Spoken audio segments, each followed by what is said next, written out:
Good morning everybody, my name is Osa. We are playing Farming Simulator 19 on Oakfield Farm Farming Agency Edition, and this morning you catch me finishing off putting digestate on the two fields we harvested last week.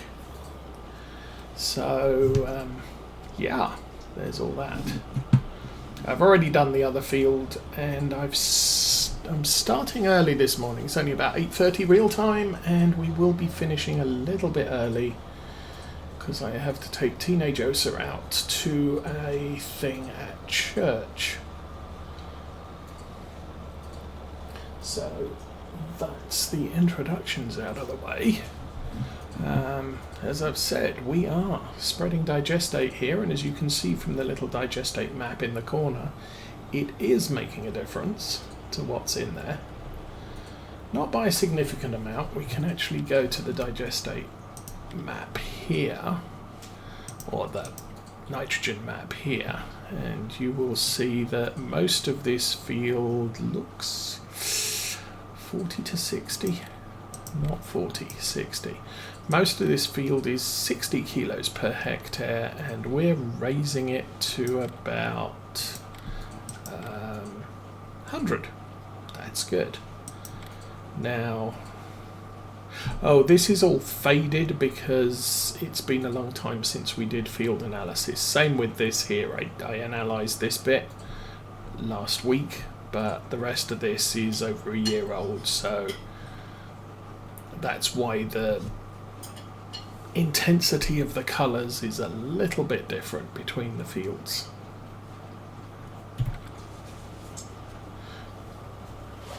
So anyway, I'm letting the worker do this, and I am making full use of the developer toolbox thing.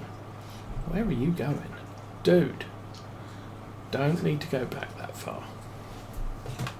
Okay, we are taking over from the worker briefly. What I might do is I might run the headlands myself. Okay, drip feed is on.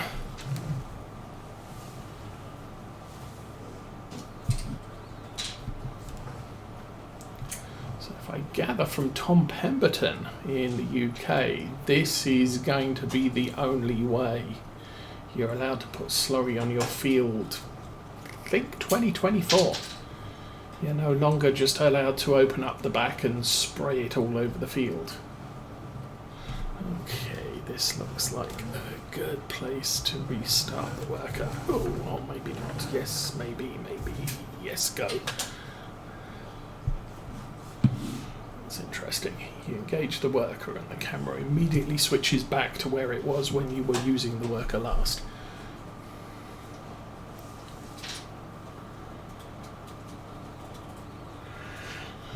But yeah, we have the tanker over there, which I'm using the developer toolbox to reload with digestate, and then when we're all done, I'm making a note of how many times I've reloaded it cheat-wise, and we'll head down to the BGA and we'll take that much out of the tanks there.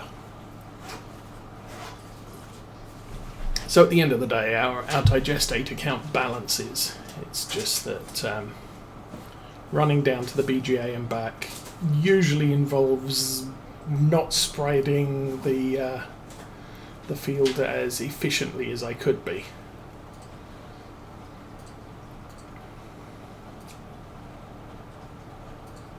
And I also managed to hit the manure system. I have to use the pipe or the hose to refill this, and I'm actually hitting it 10 for 10 this morning. So yay for that.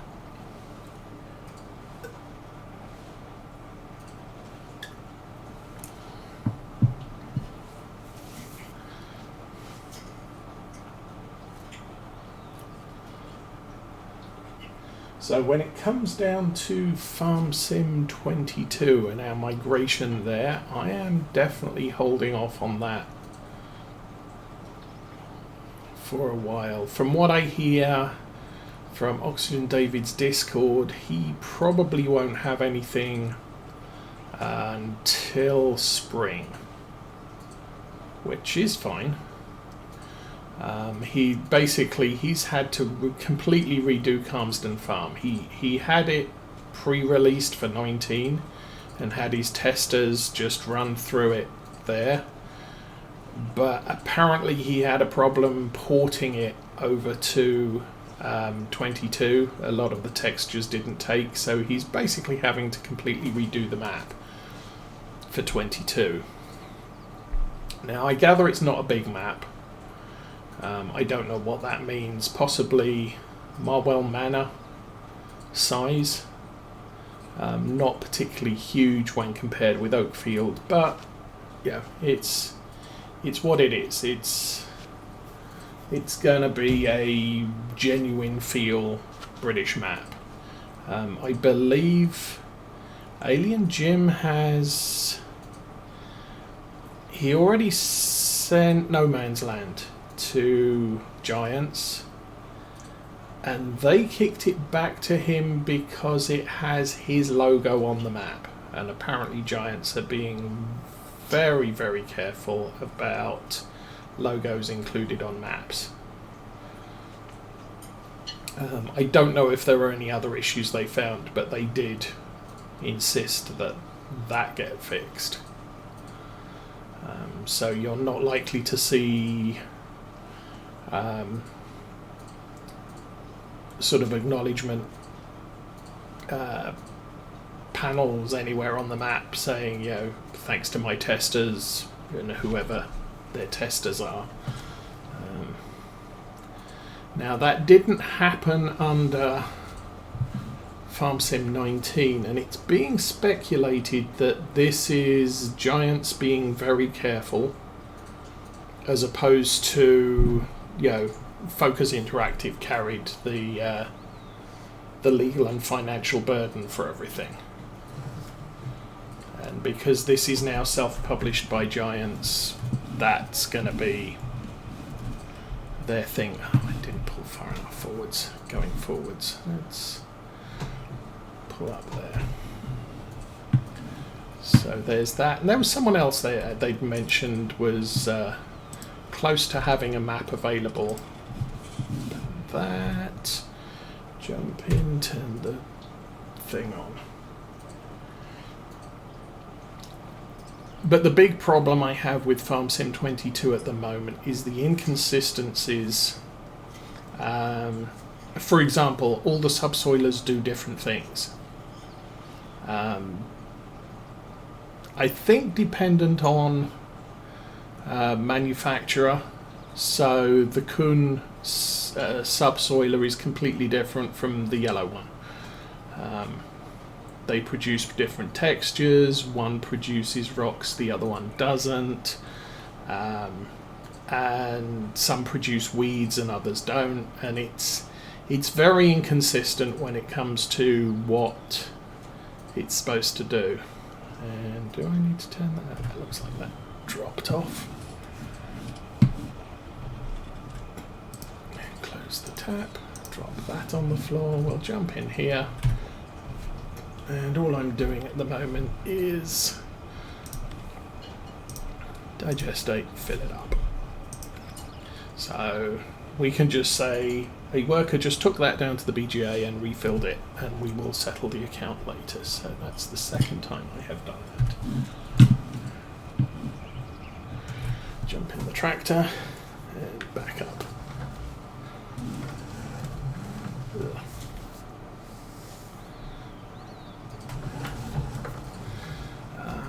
For the most part, I think Farm Sim 22 basic rules, game rules, seem to work, but we're not sure about if you get a seed bed texture. If you roll the field, you will end up with a seed bed texture, which is what you do after cultivating and before planting. And that will give you, I think, a 2.5% yield boost. Although the help text does say you're supposed to get 5, but testing on that seems to bear out at 2.5%. However, that might vary per map again, so it's hard to say what's supposed to happen and what is happening, and draw a conclusion between them. What else do we have? We then have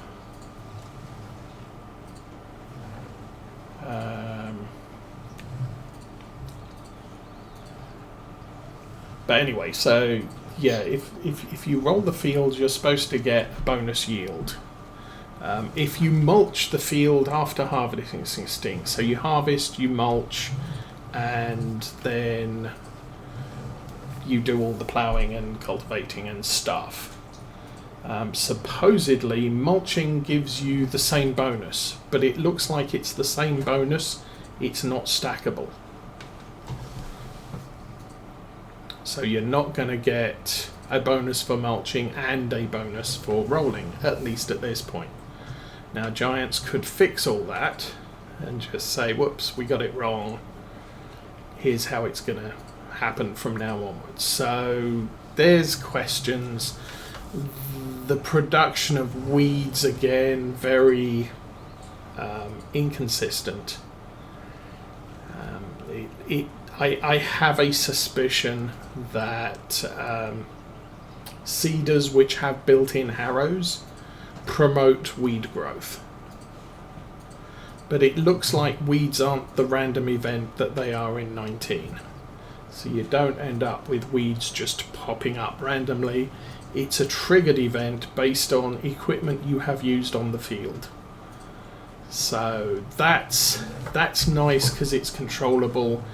You know, if you cultivate or if you harrow today, then there will be weeds in the morning. So maybe what you want to think about is having a weeder ready to go on the field the next morning in order to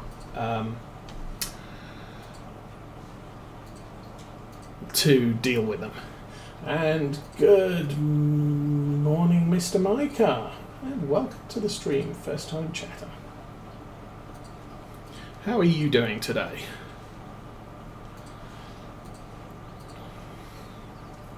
So, and yeah, the other thing I did do this week with Farm Sim 22 was I have been playing with a big used tractor, and I noticed the maintenance schedule was very high on it. I seemed to be able to do sort of 4 or 5 hours real-time field work, and I would have to take it in because the maintenance percentage was down to 20% from 100. And I was thinking, that's really fast. Is this costing me more money than I think it should, than having a new tractor? Because I was on the verge of saying, don't buy used tractors because they're just going to cost you a lot more money over time than a brand new one would. Field equipment, not such a big deal because the repair costs are usually in the hundreds, maybe a couple of thousand. So I thought, okay, let's do a test. So I started up a game save, I cloned it, and I made sure the game save had a reasonably good tractor in the used equipment. Turned out to be a Fence 714, so I bought that on one of the games saved. I bought a brand new one, and then I had them just go through. I bought 3 fields and just ran a 9-hour test where the tractor with a worker would go around, plough every single field, then cultivate every single field, and then sow every single field with canola. And I picked some borderline equipment. The tractor had 175 horsepower. I was looking at sort of equipment between the 170 to 200 horsepower range, just to give it a little bit more strain on its parts, if you like, and just ran the test. At the end of each stage of the test, so plough 3 fields, check the equipment. And fortunately, that little box that's next to the digestate fill, or that column of text, which basically tells me my case puma is at 69% of maintenance, and the weight is 51%. That is now available in FS22, so I have that running, so I can quickly see what the percentage on the vehicle was, and then I took it to a repair shop and just noted down how much it would have cost me to fix it. Didn't fix it. It was a cumulative test, so we were just going to run all 3 tests without repairing the tractor. And I did that, and Mr. Hiker is now following. Good. Welcome to follow. And I did that, and I was really surprised. Now, the tractor that needed maintenance was wearing out a lot quicker. So we were seeing, the brand new tractor 10% down after ploughing, the used tractor 20% down. So I was going to have to fix it far more twice as often as the new one.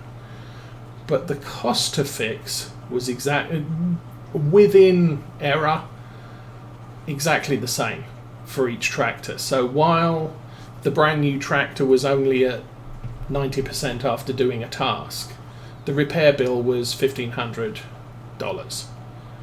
The used tractor was at 80% after the same task, and the repair bill was $1,500. So it's not actually costing you more to do to use used equipment, but it is more frustrating because you would have to go in and fix it more frequently. So as your farm gets bigger, you might be able to do half a day of field work, and then you're going to have to take the tractor in and fix it. Whereas if you were using a new one, you could do an entire day before you had to fix it. Now, obviously, over time, the new tractor is going to degrade, and you are going to have to fix it more frequently. But it's really down to you, the frustration of, I have to take it back to the workshop and fix it.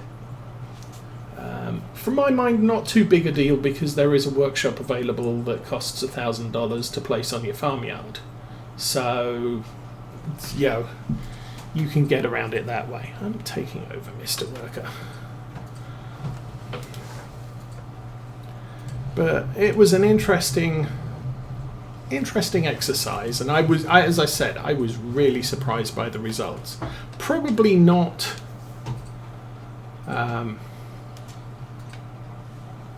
significantly surprising, I should say, because obviously the repair costs have to be based on something, and it looks like they've based them on the vehicle value at the time you take it into repair. Now, whether that's okay, the vehicle is valued at $40,000, so the repair bill maximum is going to be $4,000, and you're at 50%, so you have to pay $2,000 to get it back to 100. Whether it's something, it's probably something as simple as that. Long hauler, good morning, my goodness. What an interesting bunch of reprobates we have joining us today.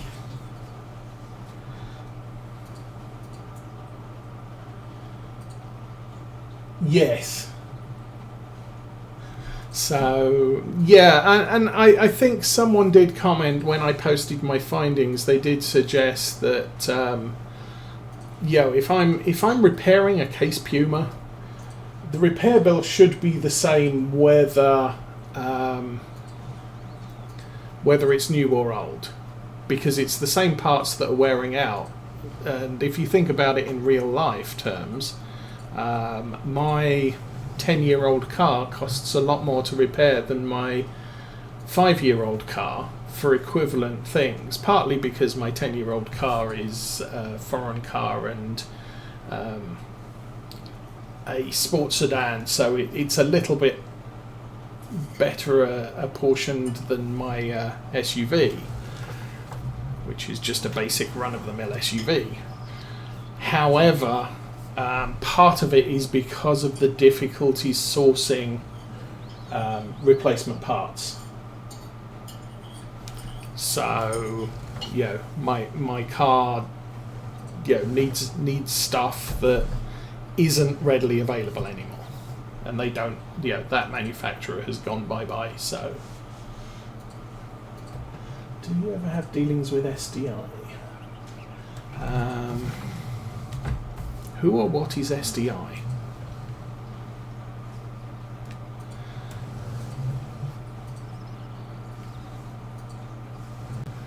So, there's... So, the older... All I'm saying there is the older a vehicle is, usually the more expensive sourcing the spare parts are.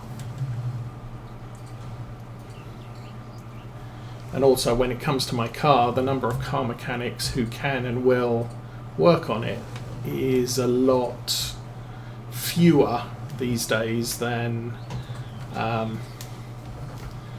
can do my truck.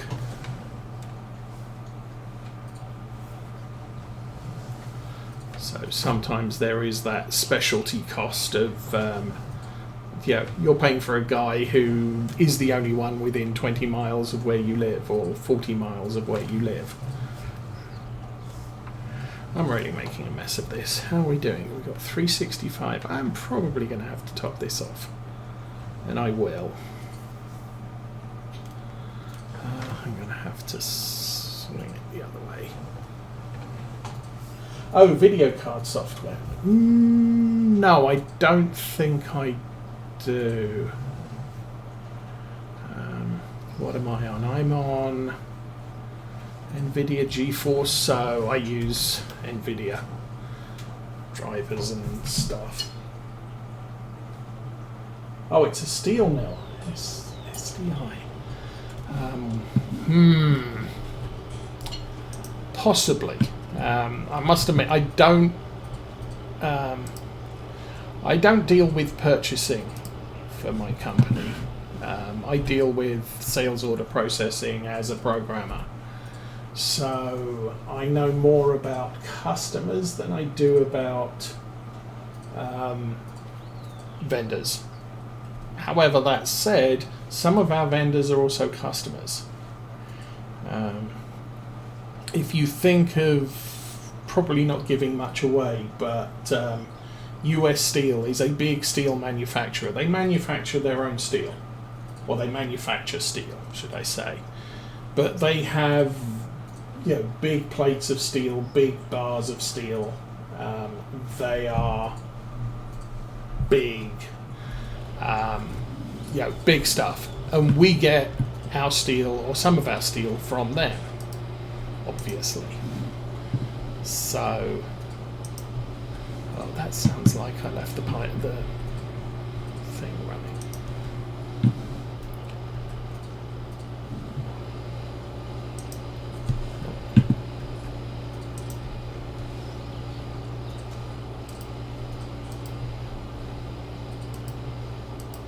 You're not going to go on there.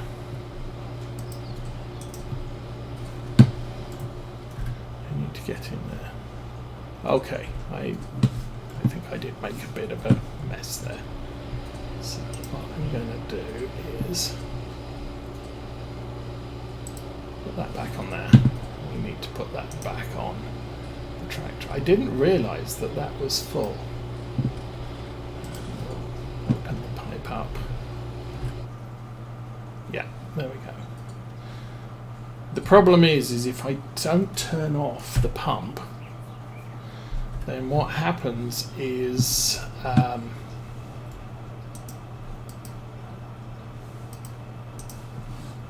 it never turns off. So now that's there. Pick that up, hopefully. There we go. Okay. That's now back where it should be. We'll get the truck handle. Okay, so a little bit of hassle this morning with that.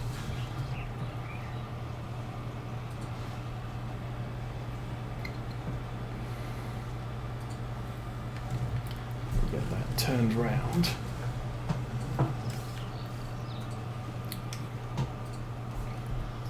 But yeah, US Steel also has a sort of,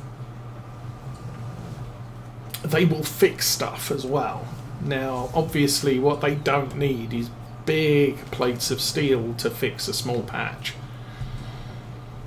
So they end up also being a customer where we supply them with pre-cut pieces that their engineering division needs, that they don't want to waste time cutting the big stuff that their their mills make.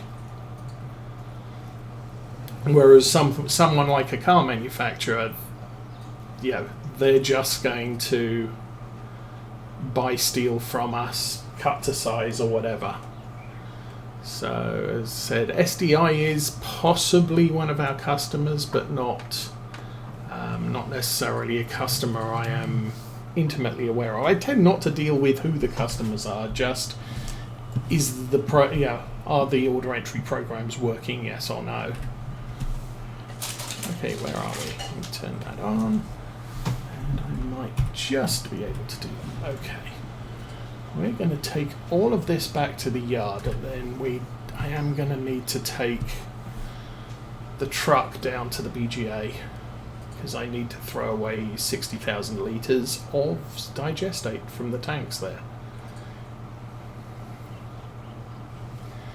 But that job is now done. Yay. Still can't plant seed, because we're looking at 50 degrees Fahrenheit to plant the corn. So I'm kind of hoping that works its way out, because we have one more day left to plant corn, and then it's a problem.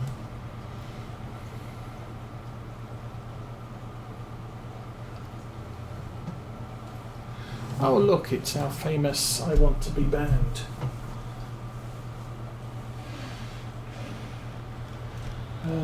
So how do I do this? We will click on use there. I will crash into a tree, and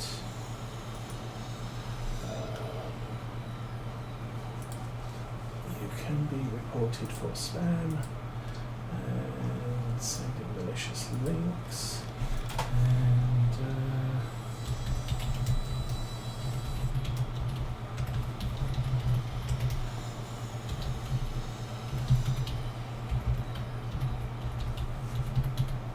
we always get one, but bye-bye, thank you. I don't really even need to block them, because frankly they will go away, or they will get banned by Twitch people.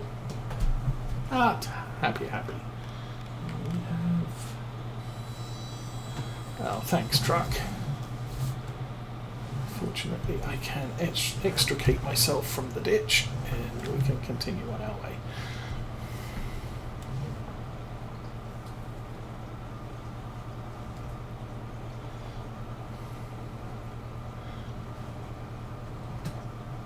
So this still has stuff. Oh, this still has stuff in it. I'm going to need to use the tanker. What we'll do is I'll pull this round to here. I am running frighteningly short of